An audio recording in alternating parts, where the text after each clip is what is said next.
Assalamualaikum warahmatullahi wabarakatuh. Kami dari kelompok CPSAN, mata kuliah Ethical Hacking, akan mempresentasikan terkait tugas besar yang kami ambil temanya tentang Authentication Failures dengan anggota Muhammad Rizal Dishidik, Muhammad Lazuardi, dan Sandrina Eka Putri. Selanjutnya, latar belakangnya, keamanan sebuah aplikasi web sangat bergantung pada mekanisme autentikasinya. Kalau autentikasi lemah, seluruh sistem bisa jebol hanya dari satu titik masuk saja.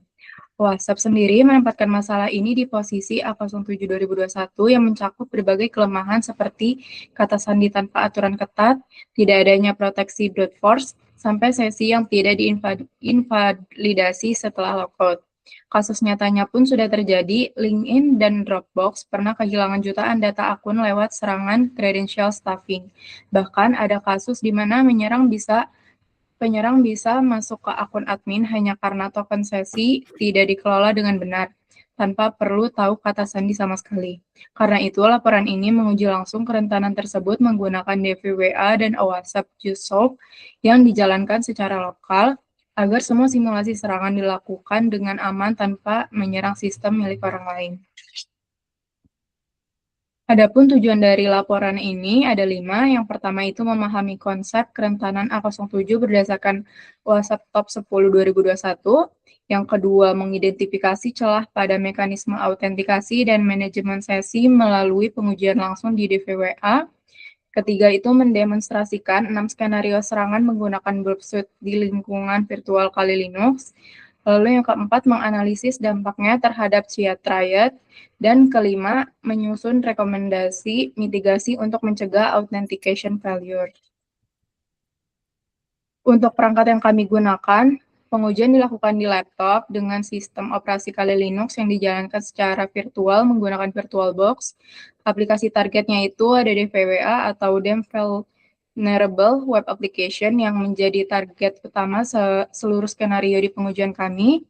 Untuk tools pengujiannya itu kami menggunakan Burp Suite Communication Edition untuk intercept request dan Burp Force via intruder, serta Mozilla Firefox dengan developer tools untuk manipulasi cookie dan sesi. Referensi yang kami gunakan itu WhatsApp Top 10 2021 dan testing Bayet versi 4.2. Lalu sebelum masuk ke pengujiannya, ada beberapa konsep dasar yang perlu dipahami. Yang pertama itu autentikasi dan otorisasi. Autentikasi itu memverifikasi identitas pengguna, contohnya siapa kamu, sementara otorisasi menentukan apa yang boleh dilakukan setelah identitas terbukti. Kegagalan pada salah satunya bisa membuka celah serius. Yang kedua itu ada WhatsApp A07 2021, kerentanan autentikasi masuk daftar 10 resiko web paling kritis, mencakup kata sandi lemah, tidak ada proteksi brute force, serta sesi tidak aman dan tidak adanya MFA. Yang ketiga itu ada brute force dan credential stuffing. Brute force menebak password secara sistematis menggunakan word list, sedangkan credential stuffing memanfaatkan data bocoran dari platform lain untuk dicoba masuk ke platform baru. Yang keempat itu ada session management. Setelah login, server memberikan session ID yang tersimpan di cookie. Jika session ID lemah atau tidak dihapus atau code, sesi bisa dicuri penyerang tanpa perlu tahu password. Yang kelima itu ada MFA atau multifactor authentication yang mengharuskan lebih dari satu bukti identitas. Penyerang yang harus tahu password saja tidak cukup untuk masuk. Dan keenam ada Chia Triad, tiga prinsip utama keamanan informasi, confidentiality, integrity, dan availability. Selanjutnya masuk ke bagian metodologi pengujian. Skenario yang pertama itu default credential. Kerentanan ini terjadi karena aplikasi masih menggunakan username dan password bawaan dari instalasi yang mudah ditebak dan tidak pernah diganti oleh administrator. Kami mau membuktikan bahwa dengan kombinasi default seperti admin atau password, akses langsung berhasil diperoleh tanpa teknik apapun. Boleh dilanjut oleh rekan saya. Oke, selanjutnya itu ada skenario 2, di mana kita menguji brute force login. Brute force login ini merupakan sistem pada level keamanan rendah, tidak memiliki mekanisme perlindungan dari serangan berulang, sehingga attacker dapat menebak password secara sistematis menggunakan word list. Di sini kita menggunakan tools Bob Sweet. Di awal tuh di intercept dulu untuk requestnya, terus kita kirim ke intruder. Dari intruder kita menggunakan tipe sniper, kemudian di set word list sedemikian rupa. Boleh next. Oke, di sini terlihat setelah di start attacking, kita mendapatkan length atau di kolom length itu ada yang berbeda. Itu adalah merupakan password yang benar. Kemudian di situ di response-nya ada welcome to the password protected, di mana itu menandakan kita sudah bisa masuk dan brute force berhasil. Boleh next. Selanjutnya ada skenario 3, di sini no account logout, di mana sistem diuji untuk melihat apakah terdapat mekanisme penguncian akun atau account logout setelah percobaan login yang sudah dilakukan secara terus-menerus. Di sini kita coba di brute force lagi. Di menu brute force kita coba login sebanyak 6 kali, tapi hasilnya tidak ada peringatan atau tidak ada penguncian untuk tidak bisa kita masukkan kredensial lagi. Boleh next. Oke, di sini ada skenario keempat, yaitu session hijacking via cookie, di mana mekanisme ini memanfaatkan kelemahan aplikasi yang tidak melakukan invalidate terhadap session token lama dengan benar, sehingga sesi tersebut dapat dicuri untuk mengakses akun pengguna lain tanpa perlu password.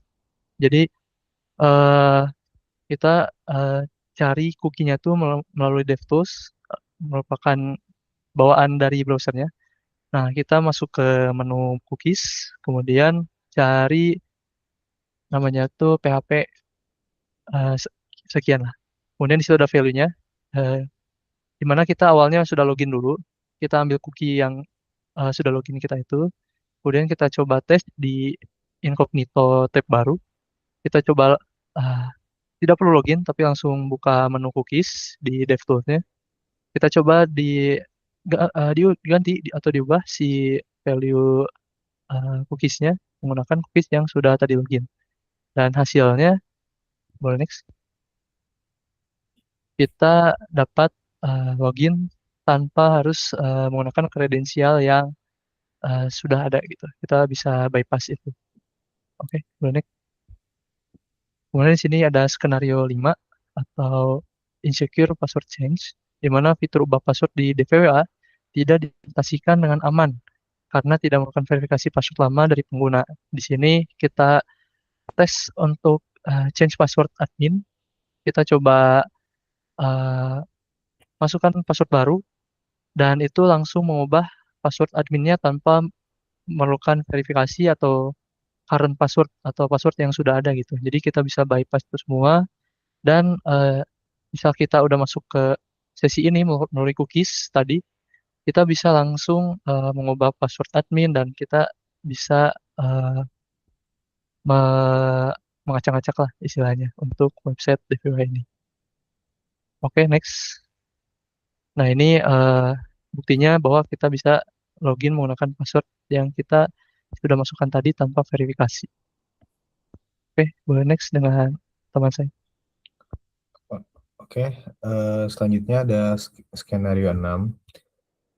Jadi di sini itu password tersimpan plain text itu dia hashing lemah di database.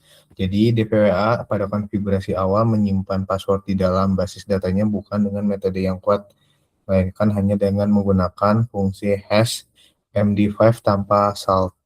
Jadi kurang lebih inti masalahnya itu di skenario ini itu mendemonstrasikan kerentanan keamanan pada konfigurasi awal yang tadi sempat dijelasin. Nah, di sini itu dari gambar yang pertama ini menunjukkan bahwa melalui interface PHP MyAdmin di kolom passwordnya itu di tabel basis data menyimpan nilai dengan bentuk hash MD5 yang rentan. Nah, ini itu bisa dieksploitasi atau di cracking dengan cara karena yang pertama karena tidak menggunakan salt, jadi hash data sandi jadi lebih mudah dipulihkan dalam bentuk plain text atau teks asli.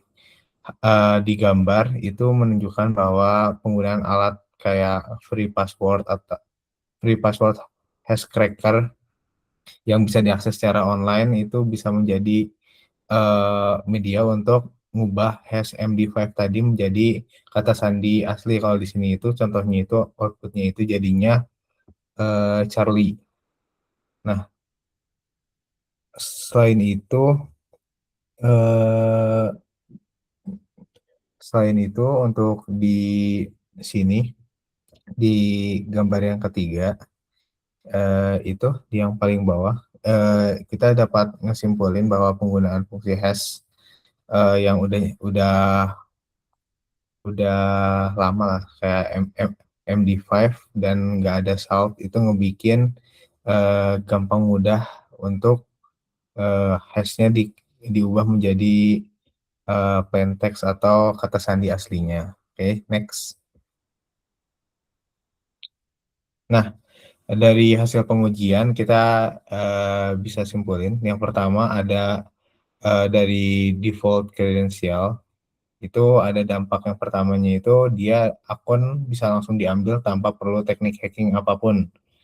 Ini itu bisa dimitigasi atau dicegah dengan cara diwajibkan penggantian password saat pertama kali login.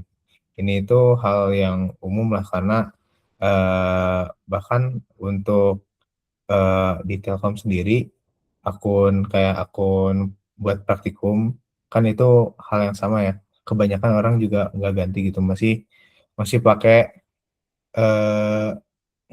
NIM sebagai username dan sebagai password. Jadi orang bisa mengakses itu buat contohnya yang default credential. Terus yang kedua ada brute force. Jadi di sini tuh dampaknya itu kan bisa ditebak secara otomatis dalam hitungan detik menggunakan worklist. Ini itu ketika emang password-passwordnya itu masih password yang umum. Ini tuh bisa dimitigasi dengan menerapkan rate limit yang tadi buat batas ngisi password, bisa pakai captcha juga dan akun logout. Nah, yang ketiga ada no akun logout. Jadi di sini tuh dampaknya itu percobaan login bisa dilakukan tanpa batas sehingga berhasil dan bisa dimitigasi. Dan sebenarnya ini mirip-mirip kayak yang brute force tadi ya. Dia bisa di sini kunci akun otomatis setelah 3 kali gagal login beruntun.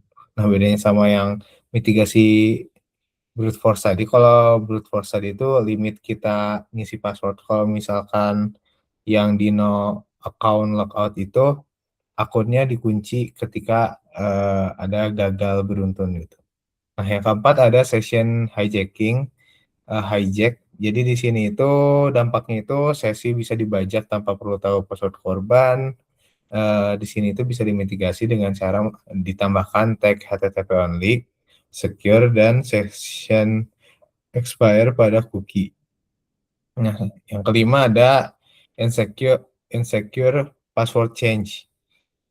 Di sini dampaknya itu password bisa diganti sama siapapun yang punya akses sesi aktif. Di sini itu bisa dimitigasi dengan cara mewajibkan verifikasi password lama sebelum ganti password baru. Dan ini salah satu yang sempat dipakai oleh Google dan lain-lain. Nah, terus yang terakhir ada hashing lemah MD5. Di sini itu dampaknya itu hash bisa langsung di-crack via rainbow table jika database bocor. Nah, ini itu bisa dimitigasi dengan cara ganti algoritma ke Bscript atau Argento dengan salting. Oke, next. Nah, selanjutnya ada pola kelemahan yang ditemukan. Yang pertama ada kredensial dan akses awal. Jadi default kredensial yang tidak pernah diganti ini bisa membuka akses penuh tanpa usaha apapun untuk dilakukan brute force. Jadi di sini brute force pasti akan berjalan dengan bebas karena tidak ada rate limiting maupun account logout. Nah, yang kedua ada manajemen sesi. Jadi di sini kayak session hijacking itu bisa terjadi karena cookie tidak diberi flag HTTP only dan secure. Sesi yang valid bisa langsung digunakan tanpa perlu mengetahui password korban. Terus yang ketiga ada perubahan password. Jadi di sini itu password bisa diganti tanpa verifikasi password lama. Siapapun yang memiliki akses aktif di seksi aktif bisa mengambil alih akun dengan cara permanen gitu. Jadi ketika bisa diubah oleh orang lain itu. Dan yang terakhir ada penyimpanan kata sandi. Jadi di sini di hash MD5 yang tidak menggunakan salt itu bisa langsung di-crack dengan rainbow table. Jadi di sini itu kebocoran database itu berarti kebocoran untuk seluruh sandi pengguna yang ikut terekspos. Nah, seluruh temuan ini melanggar dua prinsip utama di CIA Triad, yaitu yang pertama confidentiality karena data bisa diakses oleh pihak tidak berwenang, dan integrity karena akun dan data bisa diubah tanpa sepengetahuan pemiliknya. Next. Nah, kesimpulan dan saran. Yang pertama, kesimpulannya itu dari apa yang telah kita lakukan, kerentanan di authentication failure itu terbukti nyata pada simulasi menggunakan DVWA.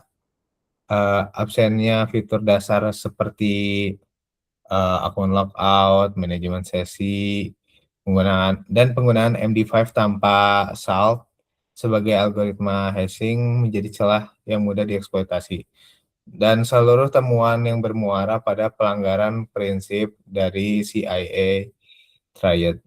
Dan untuk sarannya, yang pertama menerapkan rate limiting dan CAPTCHA untuk menghalau serangan otomatis seperti brute force. Yang kedua ada kunci akun otomatis terlebih dari 5 kali gagal.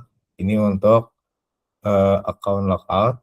Dan ketiga ada simpan password menggunakan Byscript atau Argento dengan salting agar lebih aman. Yang keempat, lengkapi cookie dengan flag HTTP only, secure, dan session expiry. Dan yang terakhir itu gunakan MFA untuk sistem yang menangani data sensitif. Next. Nah, cukup sekian yang dapat kelompok kami sampaikan. Mohon maaf bila ada kesalahan. Wassalamualaikum warahmatullahi wabarakatuh.